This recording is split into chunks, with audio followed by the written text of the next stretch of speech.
আসসালামু আলাইকুম। আমার আরেকটি নতুন ভিডিওতে আপনাদের স্বাগতম। আপনারা অনেকেই জানতে চেয়েছেন যে আমার ভুট্টাতে আমি কি প্রয়োগ করে থাকি। আমার এই যে পেছনে যে ভুট্টা দেখতে পাচ্ছেন সেটির বয়স আপনার 52 দিন, আজকে সহ 52 দিন।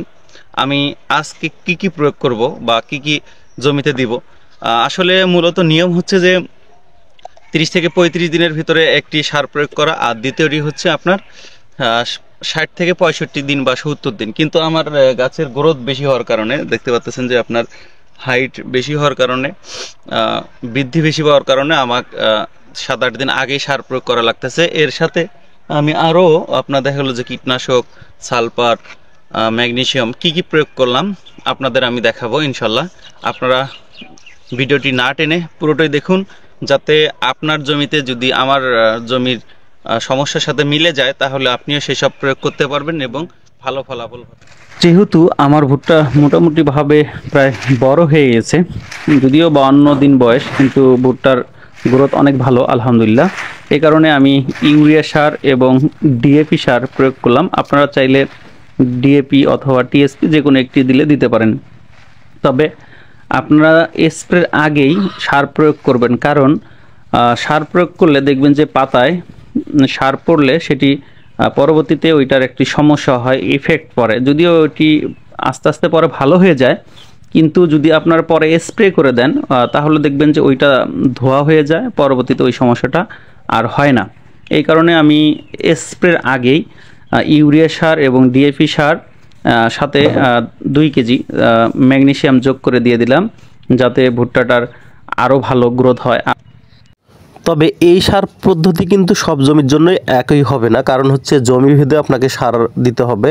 কিছু কিছু জমিতে কিন্তু এর চেয়েও বেশি সার দেওয়া লাগতে পারে, কারণ হচ্ছে জমির কন্ডিশন যদি ভালো না থাকে সেক্ষেত্রে আপনাকে অবশ্যই সারের পরিমাণটা বাড়াতে হবে। আবার আপনি যদি পিজিআর দিয়ে স্প্রে করেন, অর্থাৎ পিজিআর, সালফার, বোরন, জিঙ্ক, এই সবগুলো যদি আপনারা স্প্রে করেন সেক্ষেত্রে একটু সার কম দিলেও কিন্তু চলবে।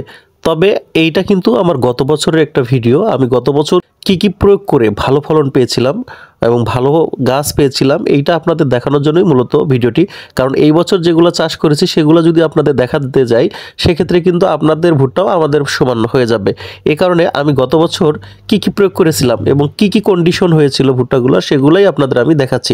অনেকেই হয়তো বা গত বছর এই ভিডিওগুলো দেখেছেন, তবে আপনারা এই ভিডিওর আগের ভিডিওটা যদি দেখেন তাহলে সুবিধা হবে। কি ওই ভিডিওতে আমি কি প্রয়োগ করেছিলাম, প্রথম স্টেপে কি প্রয়োগ করেছিলাম, ওইটা করার পরে কেমন চেহারা আসলো এইটা দেখানোর জন্যই মূলত এই ভিডিওটি। কারণ হচ্ছে ওই ভিডিওতে এক বড় ভাই কমেন্ট করেছিলেন যে এত কিছু প্রয়োগ করার দরকার হয় না। এখন আপনারা যারা রেগুলার ভুট্টা চাষ করে থাকেন, আপনারা যদি একটু আমার জমিটা দেখেন কত সুন্দর দেখা যাচ্ছে। যদিও আমার ক্যামেরা ওই সময় ভালো ছিল না, এটা যেহেতু আগের ভিডিও, ডাউনলোড করা ভিডিও, কিন্তু ওই বাস্তব যদি দেখতেন তাহলে আরও মন জুড়ে যেত। একদম সমান কিন্তু দেখা যাচ্ছে। এইটার মূল কারণ হচ্ছে ওই সময় আমি জিঙ্ক, বোরন, সালফার, ম্যাগনেসিয়াম এসব কিন্তু একটু বেশি করে প্রয়োগ করেছিলাম। এইটাই হচ্ছে মূল কারণ। আর আমার কাজ হচ্ছে গবেষণা করা। গত বছর আমার ইচ্ছা ছিল যে এগুলা দিলে কেমন হয় আর না দিলে কেমন হয়। আমার 2টা জমি ছিল, আমি ইনশাল্লাহ চেষ্টা করব সবগুলো দেখানোর জন্য। যেহেতু আপাতত একটু অসুস্থ রয়েছি, জমিতে যাওয়ার সুযোগ হচ্ছে না, আপনারা অবশ্যই আমার জন্য একটু দোয়া করবেন যাতে খুব দ্রুত সুস্থ হতে পারি। তাই আমি এই ভিডিও দিয়ে আপনাদের একটু পরামর্শ দেওয়ার চেষ্টা করতেছি। ধন্যবাদ সবাইকে। আসসালামু আলাইকুম।